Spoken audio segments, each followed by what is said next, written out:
My name is Robin Thornhill, and I was born in Alexandria, Virginia, and I've lived in this area my entire life. Was there talk, because you were a child, because you were 7, was there talk of you maybe not going? Oh, yes. I had to really make a case for being able to go. So finally, after I went through down the line with all the family members that I knew, they said they were going to go, I finally was able to find an aunt and an uncle who said, we'll take her. She really wants to go. This will be a great experience for her. And so that's how I ended up getting to go to the march. Now, what was the argument against bringing you? Why did they not want to bring you? Well, they felt I was too young. I wouldn't understand what was going on. They felt like there'd be a lot of people there, and it was just wouldn't be a safe place for me. But I argued that, I'll stay really close to everyone, and I really want to be a part of this, and I think it's going to be a lot of fun, and I can learn some things, and I think that was the key word. It would be educational. As it was building up to the day, how were you feeling, and what were people talking about as the day drew near? I was feeling very excited because, as I said, I hadn't seen this kind of energy before. It was really, it was almost magical. Grandmother put up little posters days before the march, I remember that, saying, do this, take off, do what you need to do. This is an important event. Dr. King is coming to Washington, and if you can get there, get there. We started over in our station wagon, and I remember we couldn't quite get into the district, so I think my uncle pulled over and parked somewhere. I just remember walking a lot and walking near the 14th Street Bridge.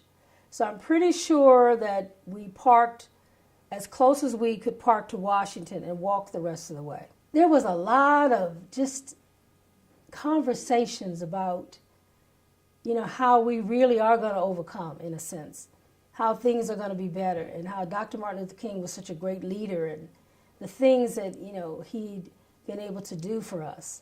And just, we were really making an important decision and a move towards progress. So I remember when as I said, we had to walk to the location, which was around. Now, I thought I was going to get to meet Dr. Martin Luther King, and that was the other reason why I really wanted to go. But when we arrived in Washington and there was a sea of people, I knew that wasn't going to happen. But I was excited just to be there. Now, the other reason why this was a really memorable occasion for me was because when Dr. Martin Luther King started speaking, I just remember the sound of his voice, and we couldn't get very close to the stage. But it was as if though his voice just filled the whole world. It was just very, very eloquent and just it was just an awesome sound to his voice. At that time, I got caught up in the moment. I just really can still feel it and see it, and in some ways just imagine myself being in that same spot. So much so that I lost my uncle's hand. My hand slipped out of my uncle's hand. And so as the crowd moved forward, I started noticing that I didn't recognize anyone. I had lost my aunt, my uncle, and all the folks that we were riding with. 3 what I call angels. This one female and these 2 men came over to me, and they said, are you lost? And I said, yes. And they said, well, we'll help you find your folks. But of course, that wasn't going to happen. I do remember, I must have gotten separated close to the end of the march because people started leaving.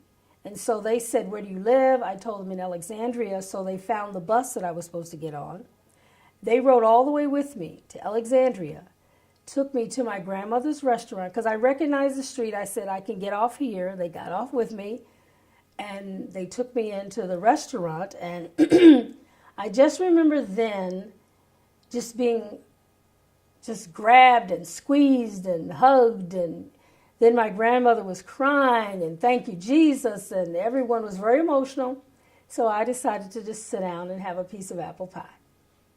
What I can say about that day that really has remained with me is it was a different time. It was a time where people that day, I don't know, maybe it was just that day, but there was such community. And the fact that these three strangers escorted me to my house, to my grandmother's restaurant, was just very special. And I never felt afraid. I felt very safe, even though I was with all these strangers. I just felt like we were all there for a common cause. I still remember just feeling a part of something wonderful, seeing people smiling and happy and just everyone just there, and there was no dissension, it seemed to me, and it just seemed like there was just a real calm, peace, a solidarity, but a solidarity not of anything negative, but everything positive. And then to end the day with having these strangers assist me was just wonderful. That's what stands out in my mind. In the 70s, I pretty much throughout my childhood, my education was segregated. So in the 70s, my class was the first class to desegregate Hammond High School in Alexandria. And I remember that as being really a unique experience. We were bused out of our neighborhoods into a very, at the time, a very rich neighborhood, and we were forced into an environment with white students who, at the most, probably had one or two black students in the school. So we spent the first 3 days rioting. And I just remember several times I would think back to 1963. This is the honest truth. And I would think back to how we've made progress, but that was 10 years ago, and now here we are, and what's going on. And it's almost like you have these flashbacks of moments in time when you are not allowed to go to a restroom, and you're in a school, but then you find out that your school is not the best school, so we now need to bus you and have more desegregation. And so then you end up with people that you don't understand, you don't know. My neighborhood was predominantly black. The only Caucasians I came into contact with frequently were the vendors that serviced my grandmother's, that supplied her with things at her restaurant. Most of those vendors were Jewish gentlemen who brought over the produce and the alcohol and the things for her restaurant. And so outside of that, and up until the 70s, I didn't have a lot of opportunity to really sit and talk with people of other races. So it was really a culture shock in the 70s, being bused to Hammond, and I was, I think, in the ninth, it was probably in the seventh grade. But after 3 days of rioting, we all discovered, you know what, we're not really that different. And then I just remember some really wonderful experiences with people from other nationalities, from other races.